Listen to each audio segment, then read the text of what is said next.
At yung pamalo na yon, at talaga naman, galing sa taas. Siguradong kakaraka, utol.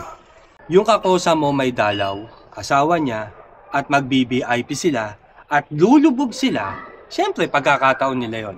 At ikaw naman, sasamantala mo yung pagkakataon, sisilip ka, bobosohan mo, nakita ka.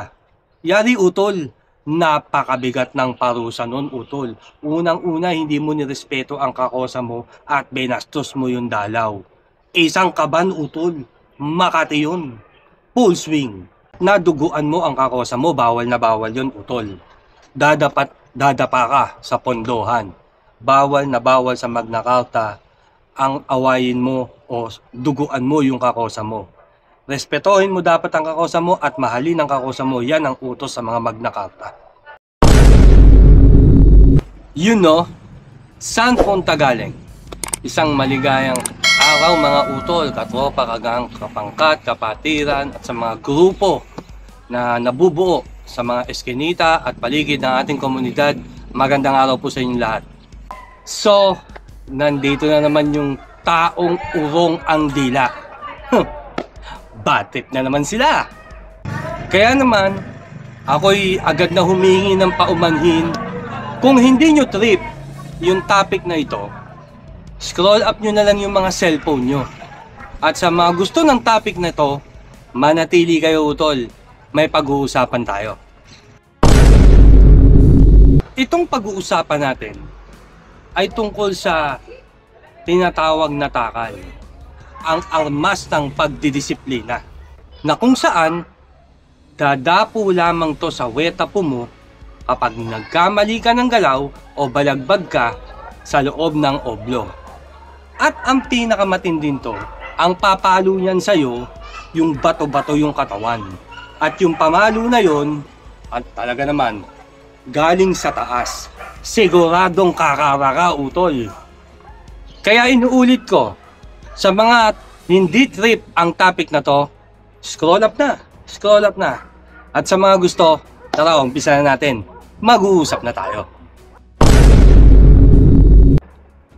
Panakal. O yung tinatawag na si brownie. Yan.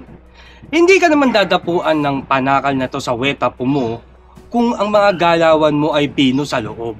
Dadapuan ka lang nito kapag nagkamali ka ng galaw o hindi ka sumunod sa mga kautusan sa loob. At kung babala-balagbag ka talaga, utol, talaga namang hindi ka talaga makakaligtas sa hagupit ni Brownie. Sa iba't ibang city jail o kulungan o piitan, may iba-ibang hugis ng panakal dyan eh. Merong palapad, merong pabilog, yung yantok, meron din namang interior ng gulong. Tapos, yung interior ng gulong na yon, lalagyan pa ng tela yon. Tapos ibababad pa yun sa tubig. Nananahimik siyang nakababad sa tubig. Once nagamitin na siya, iaahaw na siya sa tubig para idapo sa wetapo ng may kasalanan doon. At kapag dumapo sa wetapo yun, dikit talaga, utol. Talagang kakaraka kahit magpustahan pa. Meron lang konting paglilinaw, utol, na ang sabi ng iilan dito sa Malayang Lipunan na pag may bago daw pumasok sa loob ng piitan o ng city jail ay may welcome takal daw. Tama ba naman yun? Ang sagot dyan, utol, depende yun. Depende yun sa jail o sa mga mayor na nanunungkulan doon. Pero literal, walang ganun. Walang welcome takal. Kaya ka lang naman dadapuan ng takal kasi nagkamali ka sa loob. Ngayon, kung ano yung pagkakamali mo sa laya, wala sa batas ng Magna Carta yun. Kasalanan mo sa laya, hindi mo kasalanan sa loob. Kaya, yung welcome takal na sinasabi ay isang haka-haka lang yun ng mga nagmamarunong dyan sa laya. Kung bago ka pa lang at papasok ka doon, wala silang dahilan para takalan ka, utol. Dahil hindi ka pa sumusuway sa Magna Carta ng kung anumang pangkat ang meron doon. So, kaya ka natatakalan ang isang inmate o ang isang nasa loob ng oblo ay dahil nagkasala siya sa loob ng Magna Carta. Ngayon, ikaw ay nagkasala sa labas.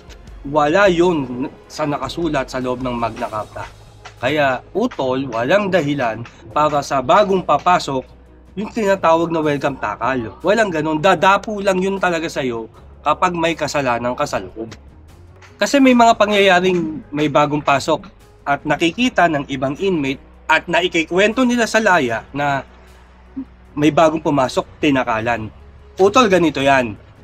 May apila doon. May bulong doon, may nagreklamo doon na ipinaabot sa mga nanunungkulan doon. Yun yung tinatawag na apila, kaya natatakalan. Pero hindi literal na welcome takal ang tawag doon. Ang tawag doon, may galit sa isa labas, itinimbre ka sa loob. Pero hindi literal na welcome takal. Gets? Imagine mga utol, may dekadang mga tao na ang nakulong at na-interview ko. Narinig nyo naman sa kanila mismo, ni minsan ay hindi sila natakalan. So, nagpapatunay lamang na wala talagang welcome takal na tinatawag. Kasi ultimo sila, halos dekada na ang tinagal ni hindi pa sila natatakalan dahil wala silang nagawang pagkakamali sa loob. Wala silang salto. Ang siguradong matatakalan dyan, yung balagbagan yung mga galawan. Yung padogi-dogi ka doon at kung saan-saan ka pagala-gala ng walang dahilan. Halimbawa, may dalaw, kilala mo. As in close na close kayo sa laya. Lalapitan mo, buburautin mo. Syempre close kayo Akala mo hindi magreklamo. Kapag inapila ka, nung dinalaw nun, binuburaot yung dalaw ko Yon, isa yon sa maglalagay sa'yo sa pondohan para matakalan ka. Hindi pa pwedeng ganun doon na kahit kilala mo yun, lalapitan mo at pwede naman dyan, pang ganyan. Hindi pwedeng ganun, utol. Bawal na bawal yun. Meron din naman na yung toka mo ay hindi mo nagawa ng maayos. Ayon sa mga kautusan ng mga nanunungkulan doon. Ayon sa ibinigay sa yung trabaho na hindi mo nagawa ng maayos. Pondohan, literal. Takal pa din yun. Yung umutang ka sa tindahan o kung kanino man, pero hindi mo nabayaran sa tamang oras. Utol, dadapa ka pa din doon. Takal pa rin yun. O di naman kaya, may inutos sa'yo ipabili, tapos hindi mo binili. Ang literal na nangyayari ron, sinusugal mo pa. Kaya, matik yun, asahan mo na iaapila ka nun. May takal pa din yun. Hindi pwede Stephanie doon. O yung tinatawag na istapa. Ito pa. Kapag nag-away naman kayo ng kakosa mo at naduguan mo ang kakosa mo, bawal na bawal yun, utol. Dadapa ka sa pondohan. Bawal na bawal sa Magna Carta ang awayin mo o duguan mo yung kakosa mo. Respetohin mo dapat ang kakosa mo at mahalin ang kakosa mo. Yan ang utos sa mga Magna Carta. At meron din mga utol na yung kakosa mo may dalaw, asawa niya, at mag-BBIP sila, at lulubog sila, syempre pagkakataon nila yon. At ikaw naman, sasamantala mo yung pagkakataon, sisilip ka, bobosohan mo, nakita ka. Yari utol, napakabigat ng parusa nun utol. Unang-una, hindi mo nirespeto ang kakosa mo at binastos mo yung dalaw. Isang kaban utol, Makati yun. Full swing. Yan yung mga dahilan kung bakit ka dadapuan ng panakal sa wetapo mo. Hindi pwedeng sorry ron. Pakiusapan. Boss, hindi ko na po uulitin. Hindi uubra yung ganun doon. Dahil kapag pinagbigyan ka niyan, pinagbigyan ka ng mga yan, dapat lahat din yan pagbibigyan niya. Ano nang mangyayari sa loob? Mawawala ng bisa ang Magna Carta kapag tinolerate nila yung pakiusapan at palakasan system. Kaya naman, talagang pinupulsige nilang sundin ang Magna Carta. Walang sorry doon, walang pakiusapan doon. Pag nagkamali ka na isang beses, may kaakibat na kaparusahan, utol. Real talk yan. Sa sobrang sakit ng panakal, sigurado namang madadala ka talaga, utol. At yung pagkakamaling nagawa mo, utol, siguradong hindi mo na ulit gagawin. Kasi nga danas mo na kung paano magalit si Brownlee.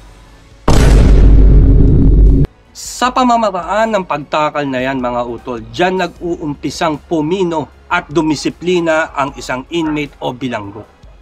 Ang pagtakal sa isang inmate ay hindi kaharasan o kawalang respeto sa isang bilanggo. Ito'y pamamaraan upang madisiplina ang isang nangungulungan. Yan ang literal na trabaho ng isang panakal. Hindi karahasan ang dulot ng panakal sa isang inmate, kundi parte yan ng disiplina. Hindi rin pagmamalupit sa isang inmate kung bakit ka tinatakalan, kundi para ituwid ang iyong kamalian.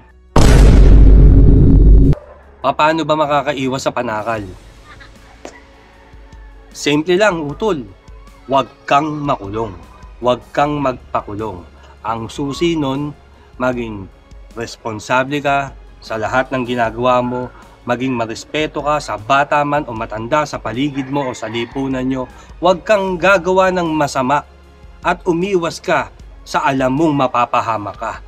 Yan yung susi para hindi mo na maranasan nadapuan ng malupit na palo ni Brownlee. So, gets na ba? Yan yung panakal. Kung kaya, paulit-ulit kong sinasabi sa inyo na kung sakaling magkikita tayo, ang gusto ko, salaya. Huwag sa bilibid. Kaya naman sa lahat ng naniniwala at sumusuporta kay Bosyo, pagpalain po kayo nawa ng pong may kapal. Peace out!